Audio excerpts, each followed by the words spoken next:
Bonjour à toutes et à tous. Je vais laisser aux dernières personnes, le temps de rejoindre leur siège pour qu'on puisse commencer ce lab organisé par Biotech Santé sur la thématique, première thématique de la journée, retrouver de la valeur pour l'ensemble des maillons de la chaîne alimentaire. Pour ça, donc, je vais prendre 30 secondes pour me présenter. Marie Kieffer, je suis DG de la BEA, qui est le représentant de l'agroalimentaire en Bretagne. Et je suis fière de pouvoir animer aujourd'hui cette table ronde, donc aux côtés d'une belle brochette. Voilà, donc de Stéphane Gouin. Stéphane, alors je lis pour rien oublier, hein, vous êtes enseignant-chercheur en marketing et en produits agroalimentaires à l'Institut Agro donc, de Rennes-Angers. Daniel Sauvager, vous êtes président d'Ecomiam et président aussi d'Acte Food Bretagne. Guillaume Chénaud, vous êtes directeur des métiers de l'industrie sourcing, recherche et innovation pour Valorex. Et enfin, Christophe Lebihan, DG de Metier et vice-président de la BEA. Merci beaucoup d'avoir accepté de participer à cette table ronde. Pour débuter, parce qu'on a donc 45 minutes sur ce sujet-là, donc on va essayer de passer un maximum de messages. On ne sait pas si on aura le temps d'avoir des échanges après, donc on va voir un petit peu comment ça s'organise, mais le but, c'est de pouvoir avoir des éléments un peu saillants sur ce sujet-là. Donc de façon très rapide, voilà. Je vais vous faire un tout petit point sur le contexte aujourd'hui de l'agroalimentaire, de cette chaîne alimentaire dont on parle. Au niveau de la chaîne alimentaire en France, parce que c'est important de se replacer au niveau macro, vous avez une chaîne alimentaire qui se constitue évidemment d'agriculteurs, d'entreprises de transformation et de distributeurs. Aujourd'hui, nous avons 500 000 agriculteurs. Nous avons 17 000 IAA et nous avons 4 grandes centrales d'achat au niveau des distributeurs, si on prend uniquement la GMS. Donc on a cette chaîne aujourd'hui qu'on fait vivre, qui peut paraître et qui est parfois déséquilibrée, d'où cette thématique de revalorisation de la chaîne et de trouver des moyens pour que chacun, à chaque étage, puisse dégager de la valeur ajoutée et vivre correctement de son métier. Il y a un deuxième point que je voulais vous donner en contexte, c'est le budget des ménages sur l'alimentation. Aujourd'hui, vous avez un budget, vous avez aujourd'hui un budget des ménages qui environ fait 20% d'allocation donc à l'alimentation dans son budget global, contre 42% en 1950. Quand je prends 20%, je prends vraiment uniquement les produits alimentaires bruts et transformés, les boissons, et puis les produits pour les animaux. Bon, c'est tel que le ministère de l'Agriculture l'organise. Je ne prends pas tout ce qui va être restauration hors domicile. Pour autant, on voit que 20% par rapport donc, à 42% en 1950, on sent que le budget des ménages s'est réorganisé et que l'alimentation peut arriver, et ça fera partie du débat, un moyen de compenser des dépenses supplémentaires et notamment de la communication. Ce que j'avais d'abord envie de partager avec vous, c'est Stéphane. Aujourd'hui, ce budget des ménages, on voit l'inflation. Il y a les derniers chiffres de l'inflation qui sont tombés ce matin. On sait que cette inflation n'a pas fini de grimper. On est dans un contexte aussi pour l'alimentaire, donc ça c'est du côté des ménages et du pouvoir d'achat.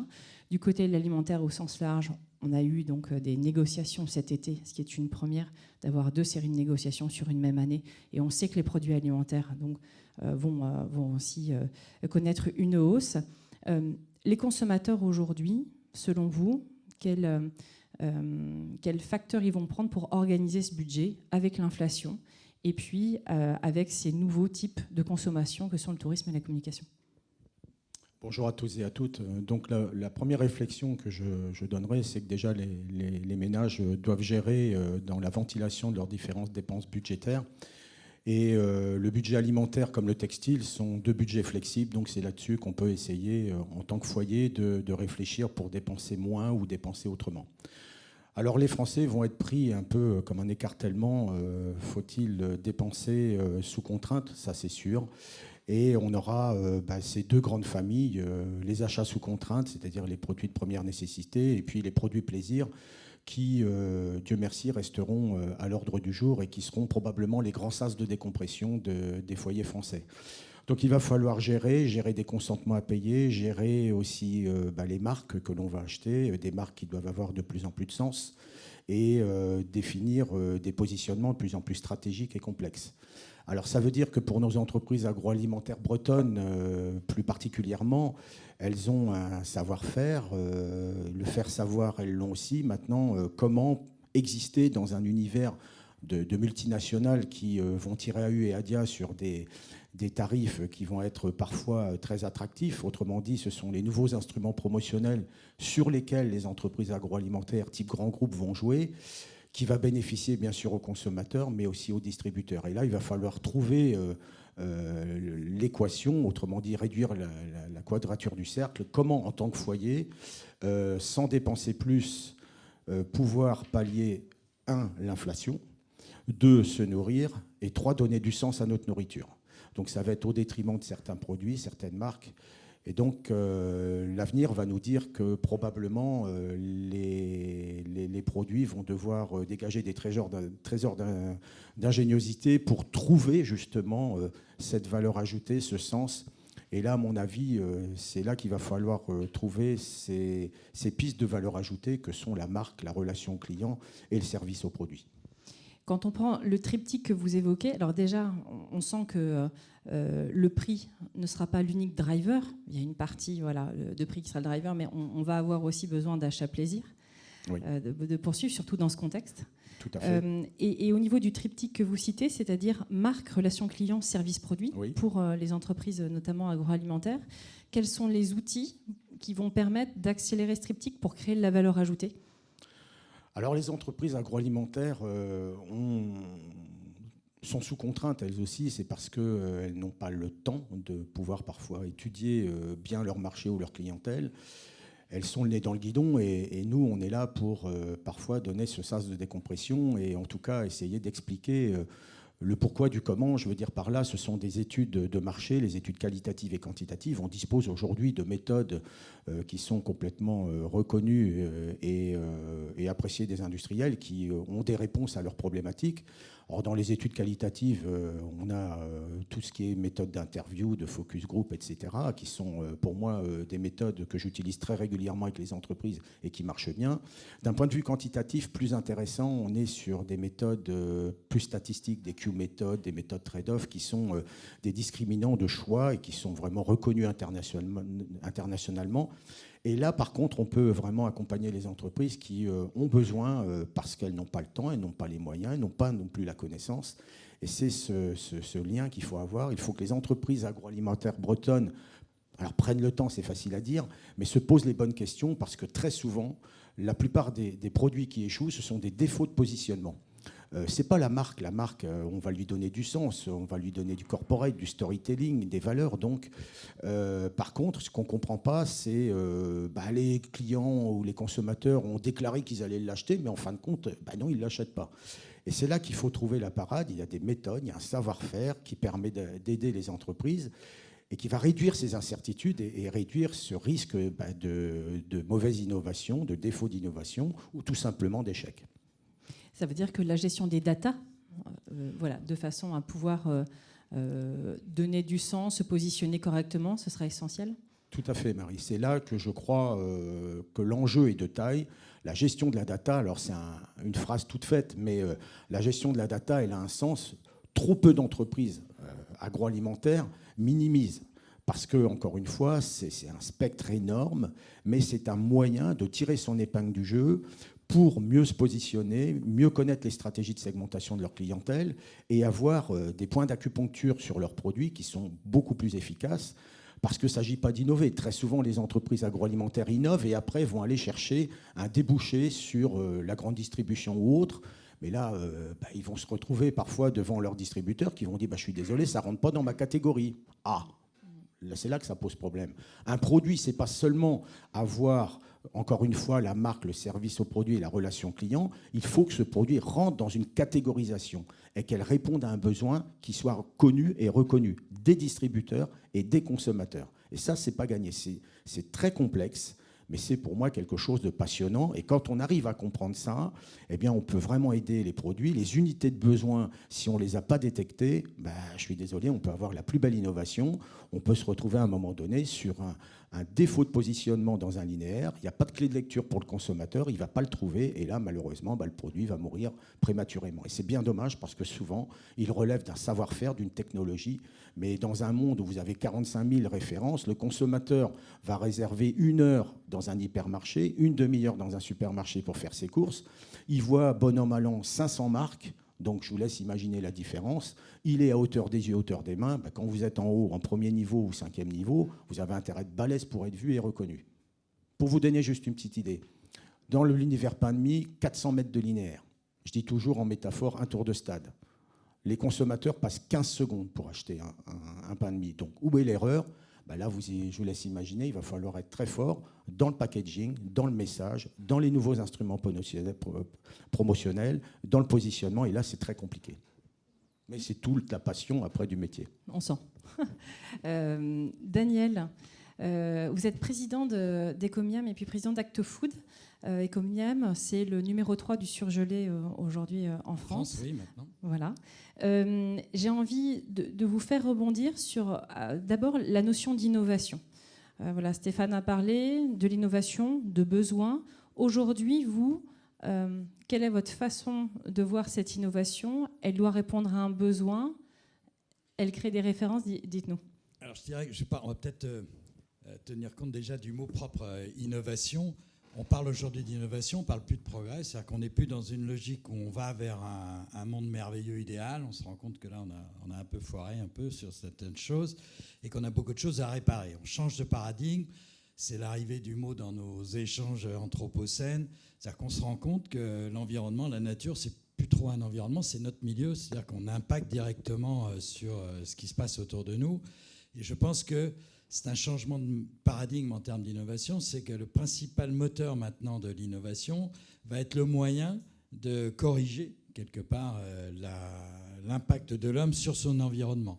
C'est-à-dire que le moteur, bien sûr, de meilleure fonctionnalité des produits, des praticités et autres demeure, mais aujourd'hui, l'innovation n'est plus simplement, de mon point de vue en tout cas, réduite à une amélioration intrinsèque d'un produit par rapport à un autre, mais elle devient aussi quasiment politique dans la mesure où on va lui demander de participer, de contribuer à corriger les principaux indicateurs qui font de cette dérive anthropocène, que sont bien sûr l'aspect climatique avec les émissions à effet de serre, c'est bien sûr aussi la disponibilité des ressources naturelles, et puis, en troisième lieu, la biodiversité. Donc, je pense qu'aujourd'hui, l'innovation, qui est étymologiquement parlant, c'est le moyen de corriger ou de modifier une norme. C'est comme ça que ce mot est créé en 1300, je crois, de notre époque. Et je pense que c'est ce qu'il faut avoir à l'esprit, c'est qu'on n'est plus à proposer des produits pour un monde merveilleux. On doit de plus en plus participer à favoriser un rééquilibrage de nos consommations, limiter l'impact sur les effets climatiques et protéger la biodiversité. Je pense que ça monte en puissance. On le sent bien, que ce soit absolument réfléchi, adossé à un raisonnement hyper scientifique, surtout pas auprès du consommateur, mais ça devient culturel, ça devient une préoccupation culturelle. Je pense que c'est le principal moteur maintenant de l'innovation. Et de ce point de vue-là, je pense que nous, en Bretagne, on a cette chance de tous ces réseaux. Je vois Produits en Bretagne, qui est premier rang, entre autres la BEA que tu représentes, Marie, enfin plein de réseaux qui nous permettent d'être plus sensibles. On a cette culture, le président tout à l'heure le disait, faisait référence à cette notion de responsabilité des Bretons.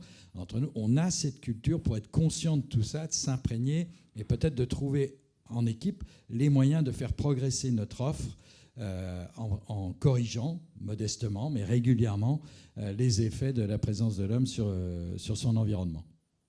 Donc ça veut dire l'innovation, c'est un besoin, ça doit avoir du sens et ça doit... C'est dans les nouveaux équilibres. C'est-à-dire qu'on doit l'utiliser. Ça devient plus systémique sans doute que ça ne l'a été. C'est-à-dire qu'on ne peut pas raisonner simplement une innovation produit par rapport au produit intrinsèque. Et encore une fois, il doit se projeter par rapport à son impact plus large. Ça devient politique. Et je pense que, encore une fois, la Bretagne dispose de magnifiques atouts pour être plus performant. Parce que on connaît tous ça.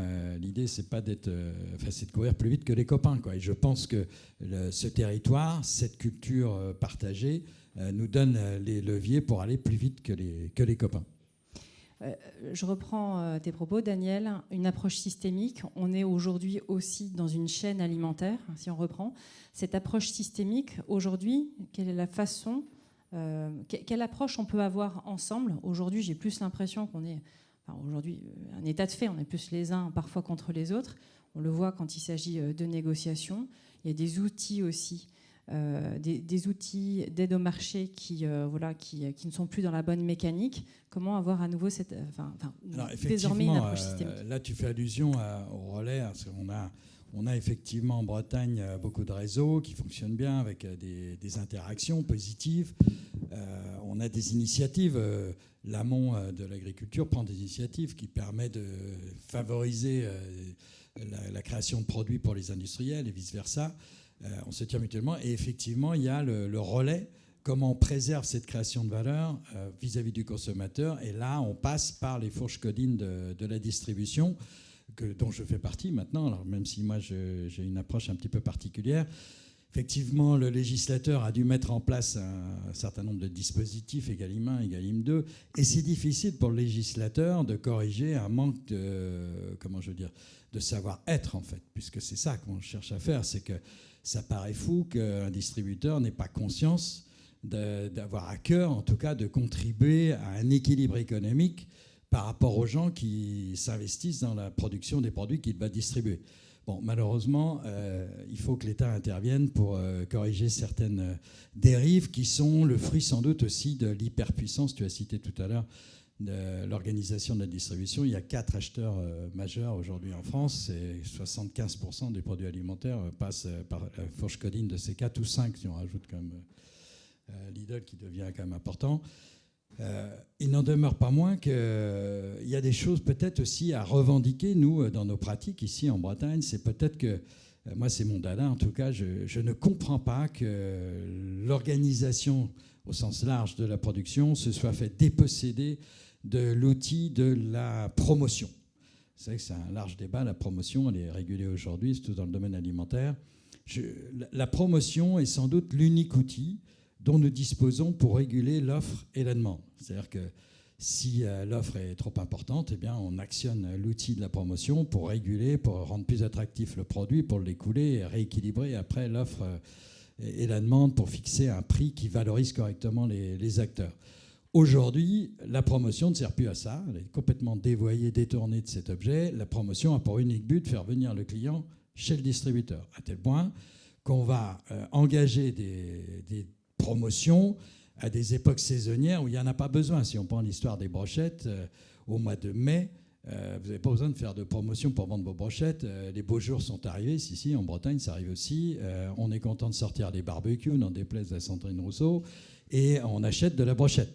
On n'a pas besoin de promotion. Eh bien là, nos grands distributeurs ont le génie de lancer des promotions pour bien sûr privilégier la démarche du consommateur vers leur établissement. Et ça désorganise les organisations industrielles, ça renchérit les coûts de production parce que comme il y a beaucoup de jours fériés, il faut faire travailler les gens la nuit. Enfin, on travaille à un sens inverse et on renchérit le coût du produit auprès du consommateur. C'est-à-dire que la promotion ne remplit pas sa mission initiale. Donc là, je pense que d'une manière globale, générale, pour préserver la valeur travaillée par nos filières de production, il y a une petite réflexion à avoir sur l'usage de ces promotions pour qu'elles redeviennent un outil utile à la préservation des valeurs créées par nos filières de production et non pas dévoyées au seul usage de faire venir le consommateur à tel endroit plutôt qu'un autre. Merci Daniel de ces éléments. Guillaume, Guillaume, vous travaillez chez Valorex. Valorex travaille sur des études avec des graines des végétaux, donc travaille avec l'amont et puis va jusqu'à certains produits et puis est adossé au label BBC. Aujourd'hui, Guillaume, chez Valorex, comment vous travaillez avec l'amont? Quelle est votre organisation? On sent que ça fait vraiment partie du cœur de cette entreprise, on sent que ça fait partie de l'ADN. Quel est votre parti pris et comment ça s'illustre chez Valorex? Bonjour à tous. Effectivement, chez nous, on a une expérience de plus d'une vingtaine d'années maintenant à l'organisation d'un amont pour servir effectivement l'apport d'une valeur ajoutée vers l'aval. On a fait naître effectivement Bleu Blanc Cœur il y a 20 ans maintenant à travers cette vision qu'on avait du rôle de ces modes de production quant au rééquilibrage nutritionnel de l'assiette du consommateur. Et au-delà même de ce rééquilibrage nutritionnel, on parle désormais bien d'autres valeurs, bien d'autres bénéfices que le consommateur est en droit d'attendre autour des impacts environnementaux, etc. Pour revenir sur ce que vous évoquiez, effectivement, comment on s'organise en amont, je vais faire référence à une étude qui a été réalisée par un économiste de l'INRA, François Ménard, qui avait étudié les leviers à la diversification des pratiques. En l'occurrence, c'était des pratiques culturelles, des pratiques de diversification des cultures. Il avait identifié 3 leviers indispensables à la réussite à cette diversification. Le premier, c'était l'accès aux débouchés.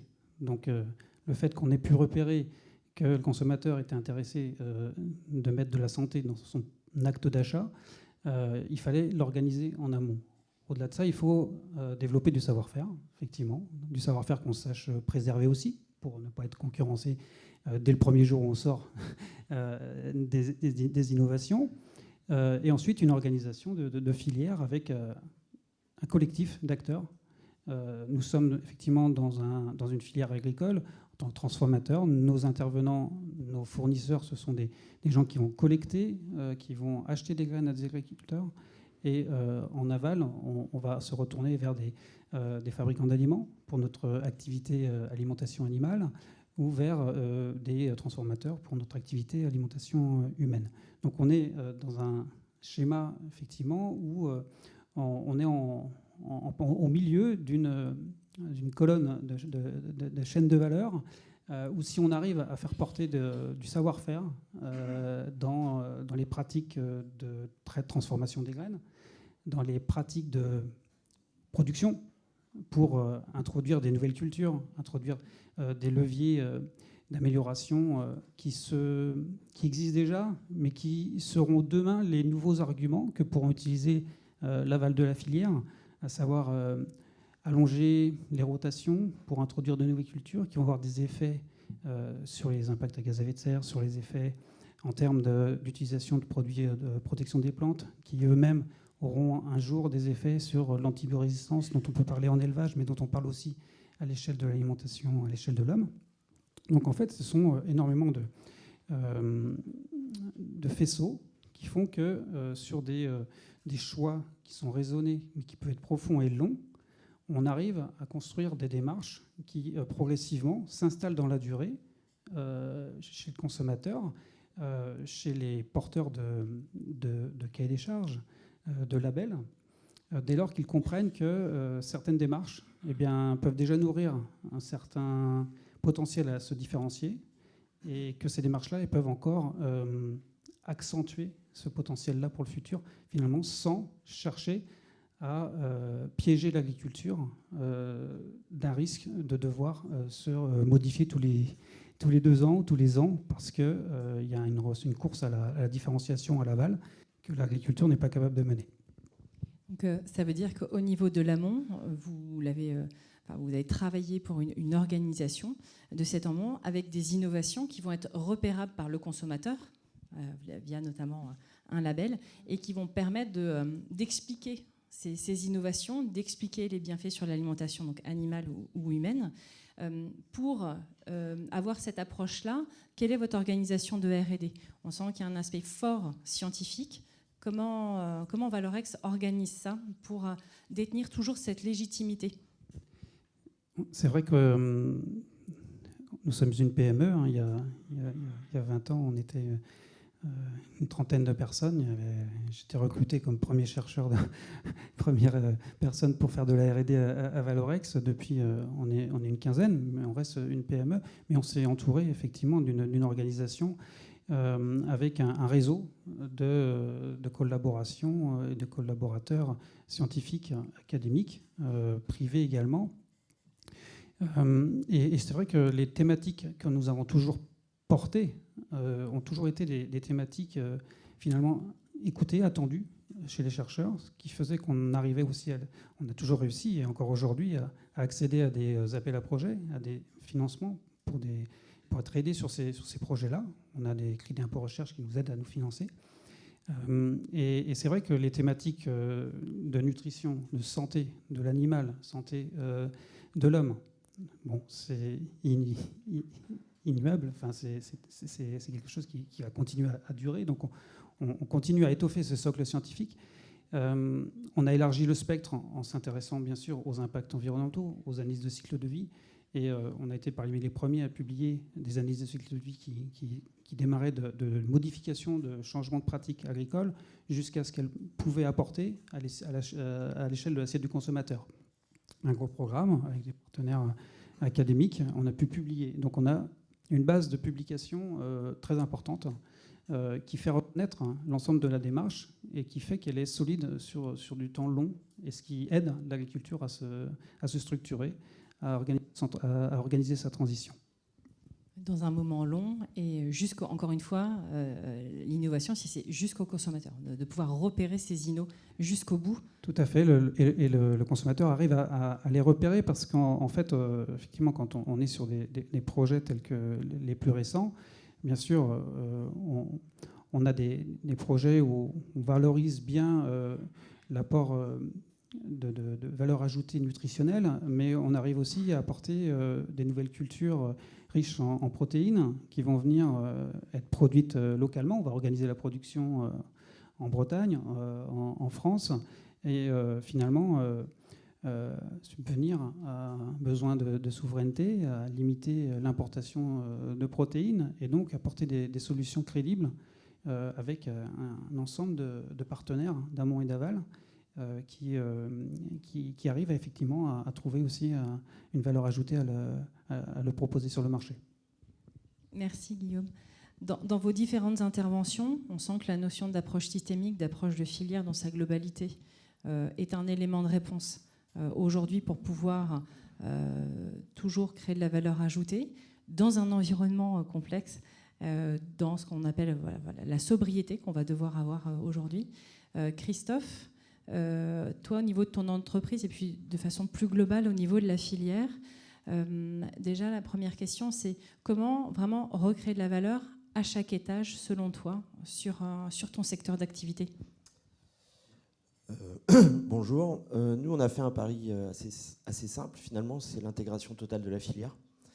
Je pense qu'aujourd'hui, on n'a plus le choix parce qu'on va devoir faire mieux avec beaucoup moins. Donc moins d'énergie, moins de ressources, moins de collaborateurs aussi, parce que ça, c'est une forte problématique qu'on a dans l'agroalimentaire.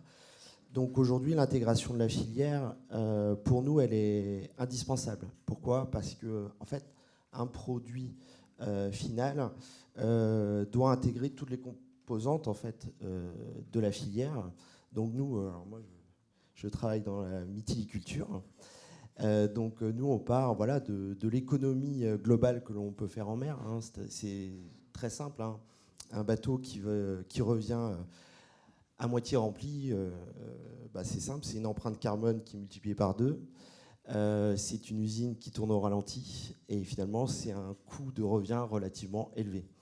Donc je pense qu'il faut qu'on dépasse grâce à... En fait, on a une chance formidable en Bretagne, c'est qu'on a un nombre de filières très importantes. Mais je pense qu'il faut qu'on casse un petit peu les codes aussi et qu'on travaille sur comment optimiser toutes ces filières. Aujourd'hui, on a des règles, notamment au niveau de la concurrence. Je pense qu'il va falloir peut-être songer à changer ça. Pourquoi ? Parce que aujourd'hui, est-ce qu'on peut se permettre d'avoir 2 usines à moitié vides ? Non, c'est plus possible, énergétiquement parlant. Voilà, il y a des choses collectives à mettre en place au niveau de la filière, enfin des filières.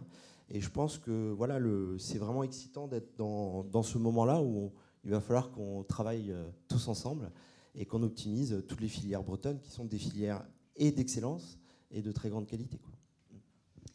Comment, au niveau de ton entreprise, des démarches que tu as déjà engagées, tu arrives à, tu le dis, c'est faire mieux avec moins. Là, ça sous-tend que le faire mieux, il y a un besoin du consommateur aussi qui évolue. Tu dis qu'il faut casser les codes. Donc, qu'est-ce que Metimer, via la Cancales, par exemple, peut proposer aux consommateurs aujourd'hui ? Ben déjà, sur les 10 dernières années, pour moi, le grand oublié, c'est le consommateur. C'est-à-dire qu'on a été dans une guerre des prix extrêmement stérile, qui, pour le coup, a cassé de la valeur. Et moi, ce qui me choque et qui me frappe dans les négociations, c'est la forte méconnaissance du consommateur par le distributeur. Aujourd'hui, on a des grosses problématiques parce qu'on est en train de se dire qu'il faut faire mieux avec moins. Mais en même temps, il y a dans la part des ménages, moi, ce qui me choque et qu'on ne prend pas en compte, c'est tout ce qu'on jette, tout ce qui jette, tout ce qui est jeté. Donc, dans les portions consommateurs, c'est ni fait ni à faire. Dans notre métier, les portions consommateurs sont beaucoup trop importantes. Donc, nous, on a fait le pari de produire moins, alors, c'est un peu technique, excusez-moi, mais ce qui joue beaucoup dans la méticulture, c'est le taux de chair de la moule. Donc, nous, on a fait le pari de produire moins de moules, mais des moules plus charnues. Et donc, d'avoir une portion consommateur beaucoup moins importante. Donc, et pour avoir un PVC qui est tout à fait correct et qui rentre dans les critères. J'ai dû me battre, mais vraiment fortement, pour expliquer ça aux distributeurs. On a fait appel à des panels de consommateurs, et ça, je vous rejoins, c'est quelque chose qu'il faut vraiment utiliser de plus en plus pour nous dans le secteur agro. Et puis, je crois qu'il faut remettre le consommateur au centre du jeu, finalement. Parce que lui, il veut du sens. Nous, on veut du sens aussi, parce qu'on en a marre de cette situation. Donc, je pense que tout le monde faut intégrer, je pense, le consommateur dans la filière. Il y a l'amont, il y a la transformation, distribution, mais il y a aussi le consommateur. Merci, excuse-moi, je pensais que tu n'avais pas fini ta phrase. Donc, au niveau, quels sont nos atouts aujourd'hui en Bretagne pour mener cette mission ? Parce que c'est un peu aussi le sujet. C'est sur quoi on peut s'appuyer, par exemple, pour optimiser nos circuits, par exemple. C'est le collectif. Voilà. Nous, dans mon secteur, je vais parler de ce que je connais. Nous, on travaille avec le groupe Le Gret, par exemple, qui est mon concurrent sur certains marchés, mais qui a des outils qui demandent à être optimisés. Donc on travaille ensemble, on optimise les outils. C'est des gains pour lui, c'est des gains pour moi. Voilà, je pense que le collectif en Bretagne, faut pas que ce soit juste une vision de l'esprit. C'est-à-dire je pense qu'il y a des codes à casser aussi. C'est-à-dire qu'est-ce que collectivement on peut mettre en place pour que ça coûte moins cher, pour qu'on puisse mieux rémunérer l'amont, et puis aller plus loin collectivement, tout simplement. Parce que les outils, on les a, les filières, on les a, mais je pense qu'il y a un petit truc en plus à aller chercher. Et les chercher collectivement, et si je reprends les propos du président de région ce matin, c'est dans les limites des ressources, c'est aussi préserver, recréer de l'équilibre et préserver le territoire breton, s'inscrire là-dedans. Je vais être un peu... Moi, j'ai du mal avec ça, parce que moi, je travaille avec des pêcheurs, des méticulteurs, des ostréiculteurs. Voilà, donc on est un acteur majeur dans ce métier-là. J'en connais pas un qui fait pas ce travail-là depuis des années. Voilà, je peux vous parler de Pierre Gestin de chez Savéol. Il fait ça depuis des années. C'est pas parce qu'il a fait chaud cet été, et oui, le réchauffement climatique, il est là, oui, d'accord, mais il faut pas tout mélanger. C'est-à-dire qu'on le fait déjà, ce métier-là. On a des choses à optimiser, c'est certain. Là, il n'y a pas de débat là-dessus. Par contre, non, on préserve les sols sont préservés. Oui, il y a peut-être des choses à améliorer, mais il ne faut pas non plus noircir trop le tableau, quoi. C'est faire savoir. Alors, faire savoir. Ouais, voilà, c'est ça, je pense. Je pense qu'aujourd'hui, faut la jouer plus collectif. Je pense qu'il n'y a pas d'opposition à trouver entre l'amont et les acteurs de l'agro, encore moins avec les distributeurs. Je pense qu'il faut la jouer collectif et puis assumer ce qu'on fait déjà de bien. Et puis voilà, le faire savoir, comme tu le dis, et puis avancer dans ce sens-là, je pense. Merci Christophe. Je regarde mon timing. Je regarde le maître du temps. Je ne sais pas où est le monsieur. Non, ça... Alors, on peut continuer. Alors, on a passé la première partie, voilà, de présentation. Du coup, on a un petit peu de temps sur ou des rebonds que vous avez envie de faire par rapport à ce qui a été dit, ou des questions dans la salle.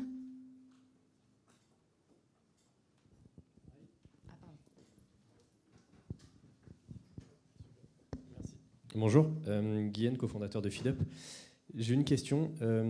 C'est en gros, si je recontextualise, il y a des monstres du marketing qui ne présentent pas du tout les objectifs qui sont les objectifs réels, donc avoir une alimentation de meilleure qualité et un impact écologique qui est réduit. Et quand on veut proposer une solution qui justement essaie de lier ces deux choses-là, c'est-à-dire permettre à tout le monde d'accéder à une alimentation qui est bien meilleure pour eux et pour leur qualité de vie, et qui en même temps préserve vraiment leur environnement local et qui privilégie leur environnement local, comment on arrive à se présenter dans une phase marketing face à des monstres en gardant ses objectifs et en ne se perdant pas dans la course à montrer le produit qui est le plus emballé, qui est le plus joli, le plus, et du coup qui est juste celui qui va être celui à prendre le plus rapidement, mais pas celui qui représente vraiment... Désolé, c'est hyper complexe ma question, parce que c'est un peu compliqué de mettre des mots dessus, mais, et qui n'est pas justement réfléchi de tous ces différents process que vous présentez, avec différentes étapes extrêmement réfléchies, et qui vont apporter un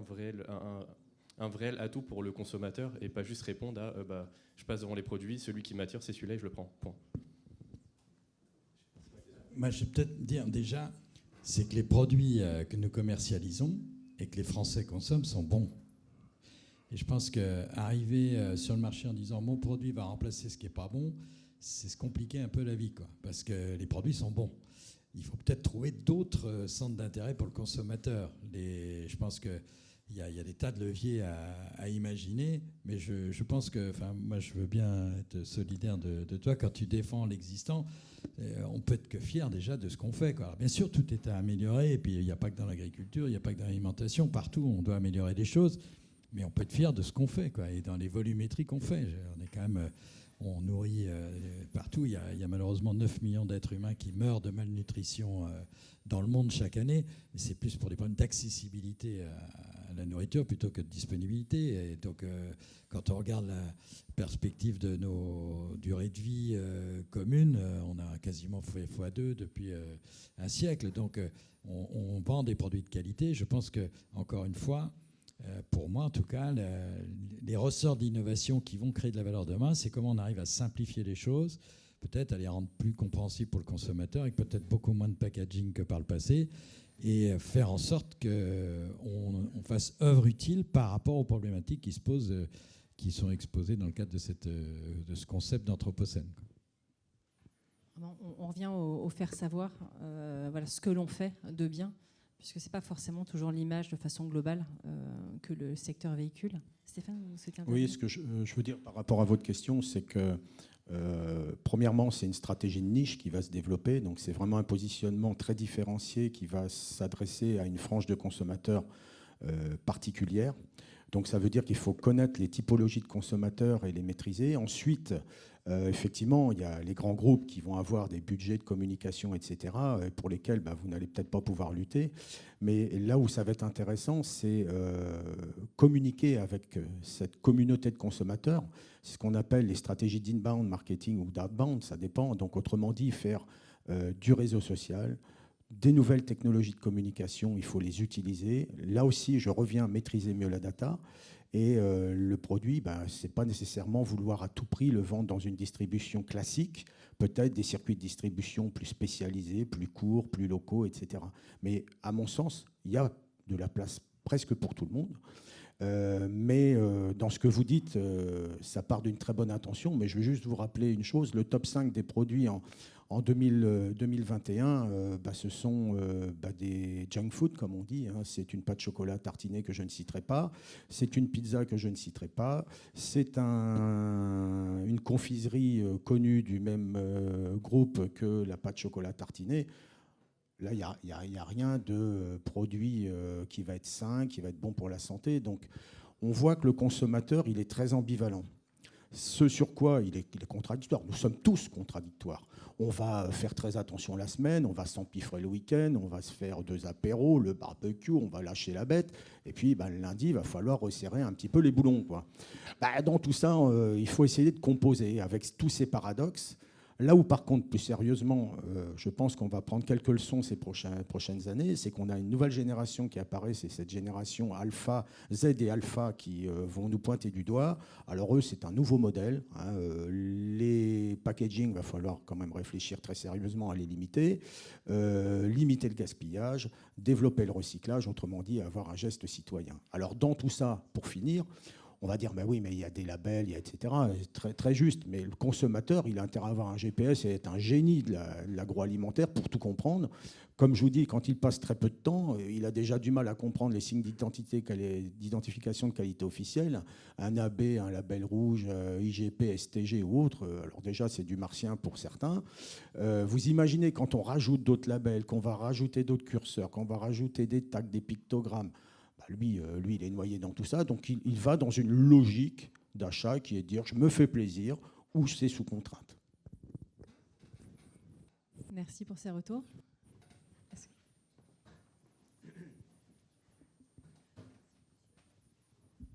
Merci Marie. Bon, juste un chiffre quand même, puisque par rapport aux grandes sociétés multinationales et à ce que peuvent faire des plus petites entreprises, il y a une possibilité, c'est de travailler ensemble et de mettre ensemble en valeur des caractéristiques, par exemple, de territoire.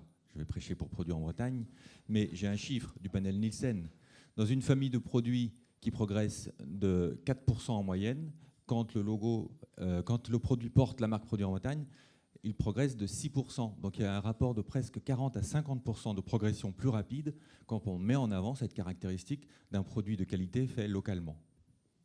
Oui, mais Malo, tu prêches un converti. C'est qu'il y a eu tout un travail en amont, de fait.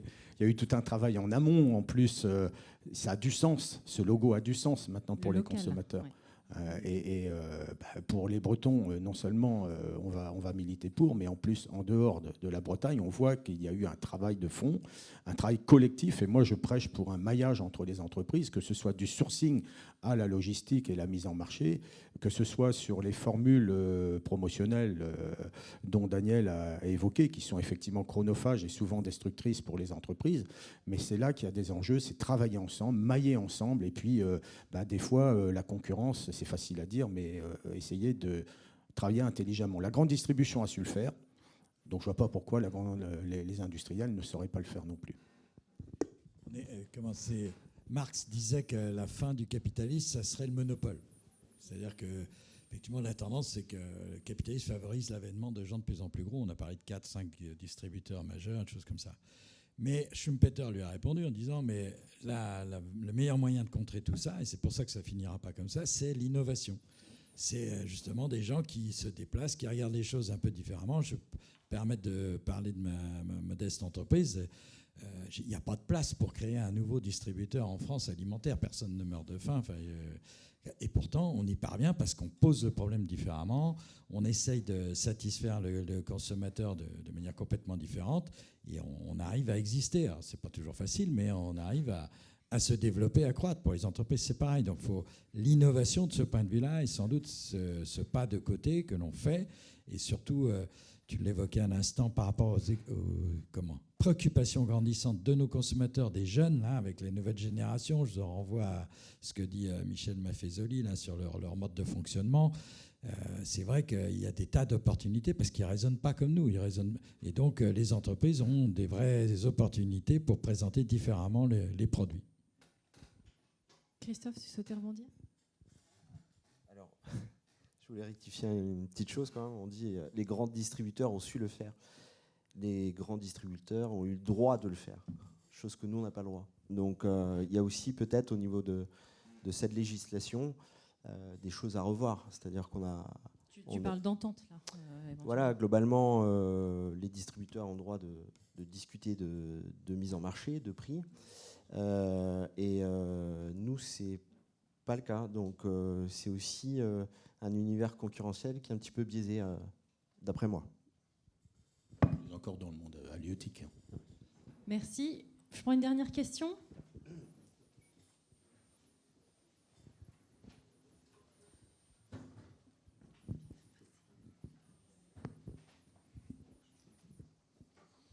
Bonjour, Bertrand Leboité, Crédit Agricole Finistère. Moi, je voulais revenir sur le thème de la table ronde, à retrouver de la valeur pour chaque maillon de la chaîne alimentaire.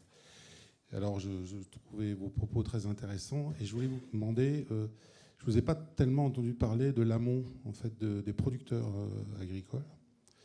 Et j'aimerais savoir qu'est-ce que vous en pensez par rapport à ce fait de retrouver de la valeur. Il y a des productions pour lesquelles, enfin des agriculteurs qui se posent des questions sur certaines productions parce qu'il n'y a plus de valeur ou la valeur elle est tellement insécurisée aujourd'hui par tout ce qui se passe. Je ne vais pas rentrer dans le détail de tout ce qui se passe puisque je pense que beaucoup de gens savent ce qui se passe. Et voilà, comment on fait pour sécuriser ça? Parce qu'au final, dans l'alimentaire, il y a la base qui sont souvent des produits agricoles par définition, enfin souvent. Et donc, voilà, retrouver de la valeur pour chaque maillon. Je pose cette question. Merci de vos réponses. Merci effectivement de rebondir sur une telle question. Je n'ai pas précisé tout à l'heure, mais c'est vrai que au-delà d'aller chercher de la valeur en aval pour la préserver en amont, un des exemples qu'on a pu mettre en place et expérimenter depuis quelques années, c'est deux choses. C'est le modèle de contractualisation, sans attendre Egalim 1, 2 et la législation qui peut toujours être contournée d'une façon abominable ou avoir dans l'autre sens. Mais nous, on a effectivement développé des modèles de contrat sur des longs termes avec les organisations de stockage et les coopératives pour mettre en semis déjà leurs plantes, leurs graines, les cultures de lin, les cultures de légumineuses. On les contractualise à l'avance avec un modèle de rémunération, avec un cahier des charges.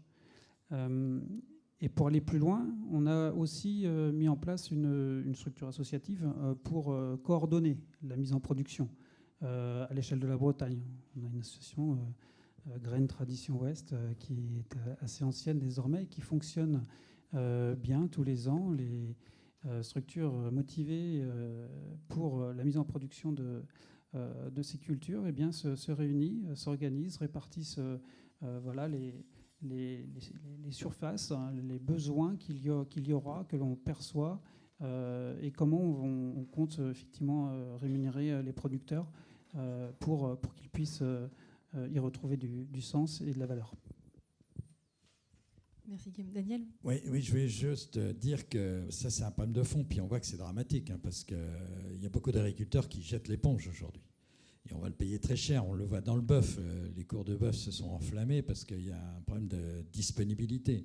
Donc ce qu'on ne paye pas à un certain moment, on va le payer beaucoup plus cher plus tard. C'est toujours le principe de l'offre et de la demande. Mais c'est vrai qu'on peut quand même se poser des questions sur la façon dont sont construits les échanges économiques au sein des filières. On a évoqué les agriculteurs, 500 000. C'est là où il y en a le plus. C'est eux qui engagent le plus d'argent dans le processus de production. Alors, les industries, c'est assez lourd, je le conviens. Mais l'agriculteur, toute proportion regardée, c'est lui qui investit le plus d'argent, de capitaux engagés, c'est lui qui en a le plus. C'est lui qui est le moins impactant individuellement sur le marché. Et pourtant, c'est lui qui est le plus concerné par rapport aux effets de marché. Et je pense qu'un des moyens, enfin moi je milite ça depuis très très longtemps, c'est de dire je ne comprends pas pourquoi le maillon le plus faible soit celui qui soit le plus exposé, le plus tardivement exposé au prix.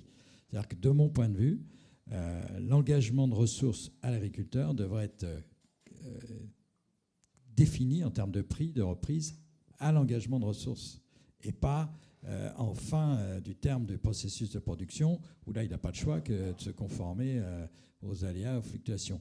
Ça aurait, de mon point de vue, une vertu essentielle, c'est que ça motiverait les acteurs aval à assumer la responsabilité du prix sur lequel ils se sont engagés, et donc à rentrer dans un processus un peu plus vertueux de protection de la valeur, plutôt qu'aujourd'hui, le distributeur, je suis désolé, tu as vu le marché, il est là, donc je peux te payer que ça, quoi. Mais l'agriculteur, lui, il est engagé souvent depuis 3, 4, 6 mois, voire 1 an. Et donc, je pense que là aussi, c'est plutôt que de faire des lois d'un compliqué énorme, épais comme des bibles, peut-être repenser à des choses simples, pragmatiques, et de se dire que dans les modalités de contractualisation, pas en termes de contrat d'engagement, mais de définition des modalités du prix, on revienne à des pratiques un peu plus équilibrées et qui protègent un peu plus le monde agricole. Encore une fois, si on ne bouge pas vite, je crains malheureusement, même si je sais que Christiane Lambert, je crois, qui est là cet après-midi, met beaucoup de volonté, toutes les démarches qu'on fera sur le plan législatif ne protégeront pas suffisamment. Et je pense qu'il faut une rupture majeure sur la façon dont on détermine les choses.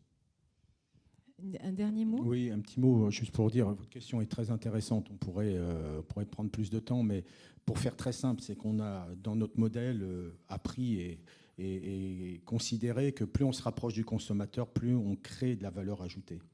Donc ça veut dire qu'à l'amont, on a minimisé pendant des années le travail des agriculteurs, la matière première et la valeur de combiner du bien-être animal, etc., etc.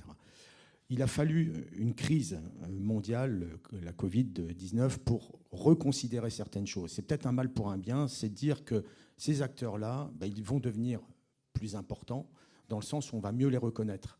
Et c'est ces groupements de producteurs, ces circuits courts, ce locavorisme qui peuvent favoriser le retour, je ne vais pas dire en grâce, mais en donnant véritablement le sens de ce travail, le sens de l'amont, pour que le consommateur, quand il a un produit développé qui va être parfois ultra transformé dans son assiette, considère qu'à l'origine, il y a eu un travail et qu'il faut le payer à sa juste valeur. Merci Stéphane. Allez, Christophe, le mot de la fin. Ouais, non, juste sur cette question-là quand même. Moi, je pense que c'est la complexité du système qui fait ce qui arrive aujourd'hui. Je m'explique. Aujourd'hui, en Europe, Mitilimer est numéro 1 sur le secteur de la moule. On fait entre 12 et 14 000 tonnes par an. Je n'ai pas un seul contrat. Tous les ans, on me pose la question, pourquoi tu ne contractualises pas ? Il n'y a aucun intérêt à contractualiser. Aujourd'hui, il faut intégrer. Mais intégrer l'agriculteur, le mytiliculteur, le pêcheur, à ce que va être son produit plus tard. Aujourd'hui, produire pour produire, je ne suis pas persuadé que pour la nouvelle génération d'agriculteurs qui va arriver, c'est du sens. Et moi, avoir juste un producteur qui va me délivrer un produit, je n'ai pas envie de ça non plus. Je n'ai pas envie d'avoir cette relation-là. Donc, je ne suis pas tout à fait d'accord avec une chose aussi, c'est qu'il n'y a pas un maillon de la chaîne qui souffre plus qu'un autre. Mais à partir du moment où, dans la chaîne, dans la filière, il y a quelqu'un qui ne va pas, c'est toute la filière qui ne va pas. Donc je pense que là, aujourd'hui, on a aussi une simplicité de relation à retrouver. Moi, j'ai vu des systèmes extrêmement complexes mis en place, très onéreux. Ça coûte très très cher aussi, certains systèmes. Donc je pense qu'il faut avoir des relations beaucoup plus directes, beaucoup plus intégrées et quelque chose de beaucoup plus vertical que ça ne l'est aujourd'hui. Merci. On arrive à la fin. Je pense qu'on va pouvoir continuer les débats pendant 2 jours quasiment. Merci à toutes et tous. Voilà. Bonne journée.